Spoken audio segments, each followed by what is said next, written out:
Imagine settling into your dream home, an old manor steeped in history, only to realize the walls have ears and voices. Tonight, we delve into true scary haunted house stories that actually happened, drawn from eyewitness accounts and viewer submissions. These aren't tall tales. They're the kind of experiences that linger in your mind long after the lights come on. We'll hear from families tormented by whispering walls and shadowy apparitions, with subtle EVPs captured in the dead of night to chill your spine. Let's begin. Our first account comes from the Gower family in Wales, who moved into Pennyford Farm in the late 1990s. This 17th century stone farmhouse seemed idyllic at first. Rolling fields, a quaint garden, the perfect spot for their young kids. But soon, the ordinary turned ominous. It started with a dark stain above the fireplace, forming a perfect cross. Then, petals from dried flowers they tossed out were mysteriously replaced by half-drowned wasps in a sealed kitchen. No nests, no open windows, just buzzing death where beauty had been. The real terror unfolded on the walls. Welsh words began appearing overnight. Tanjaved for peace, Monach for monk, Cariad for love.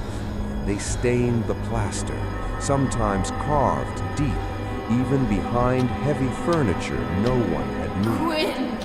One evening, as Nicolette and her son Quinn watched TV, his name etched itself into the lounge wall right before their eyes. The family froze, hearts pounding, as if the house itself was naming them, claiming them. Apparitions followed. Adrienne screamed awake to a cloaked figure perched on her bed, its face hidden in shadow. Rosemary spotted a monk-like silhouette gliding through the garden mist. John Paul heard deep Welsh replies to his questions, conversing with an invisible presence. A visitor waiting in her car saw the hooded monk pass by, filling her with dread. The hauntings peaked after disturbing a gravestone in the garden. Jane Jones, aged 15, died 1778. Soon, a pregnant girl in antique clothes flickered in corners, her pleas scrawled as "Help me" beside her name. Footsteps echoed empty halls, incense wafted from nowhere, and cold pools of water formed underfoot.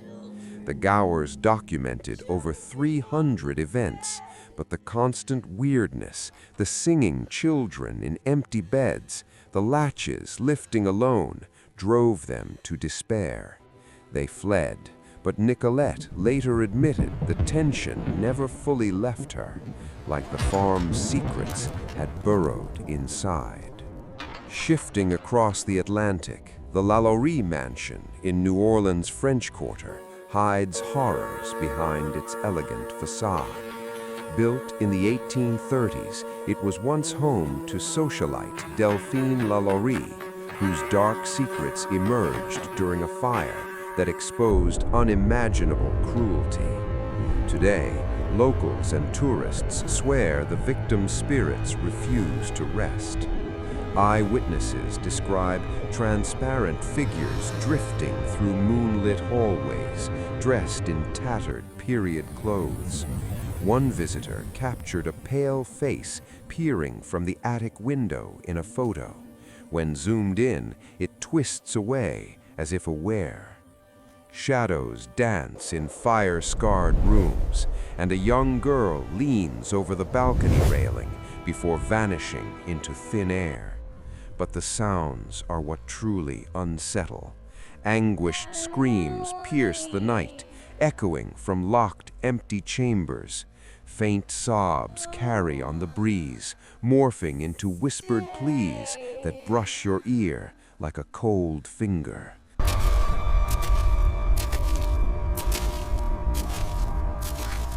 Dragging chains rasp within the walls, and footsteps pace overhead, halting abruptly when you investigate. Former residents recall waking to someone or something standing over their bed, dissolving into mist.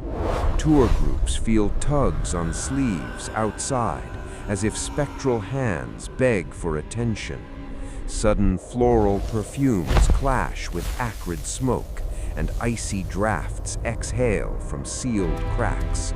One guide described a burst of chaos, hurried footsteps chasing her down the sidewalk, mimicking the 1834 fire's panic.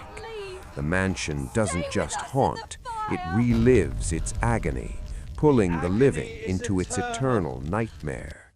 Those who've stayed overnight speak of insomnia, a heavy oppression that squeezes the breath from your chest, leaving you questioning if you'll ever feel warm again. Halfway around the world, Australia's Monte Cristo homestead in Junee stands as a Victorian relic of wealth and woe. Built in 1885 by the Crawley family, it's laced with tragedy: servants' deaths, a child's fatal fall, a stable boy's fiery end. Current caretakers and visitors call it the continent's most haunted spot, with at least 10 spirits roaming its creaky halls. The star apparition is Elizabeth Crawley herself, seen in white, gliding through her old bedroom or the kitchen. Guests freeze as she materializes on the grand staircase, her gaze piercing with unspoken accusation. A crying child echoes from the nursery, where a girl plummeted from the balcony. Some feel tiny hands pushing them near the edge. The stable boy's ghost lingers in the outbuildings, accompanied by smoke scents and flickering lights. Disembodied voices murmur in empty rooms, captured as EVPs, muttering fragmented warnings.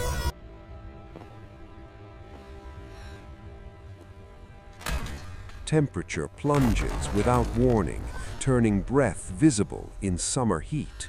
One caretaker recounted an overwhelming dread ascending the stairs, invisible forces shoving her back. Objects shift alone, candles topple, doors slam. Visitors report being watched, hairs rising as whispers circle them like unseen conspirators. The homestead feeds on fear, its history amplifying every creak into a threat. Those who linger too long carry the chill home, dreaming of Elizabeth's silent vigil. Now, imagine Emily, a young skeptic who snagged a bargain rental, Mather's house, an aging Victorian on a forgotten edge of town. Rumors of old ghosts didn't faze her until the whispers began. Night 1, faint scratches in the walls, like wind through cracks. By night 3, they formed words. She never left. He's watching. Then her name, Emily, don't leave us. They grew insistent, personal, drowning out music or pills. Subtle EVP audio whispered, Emily, stay.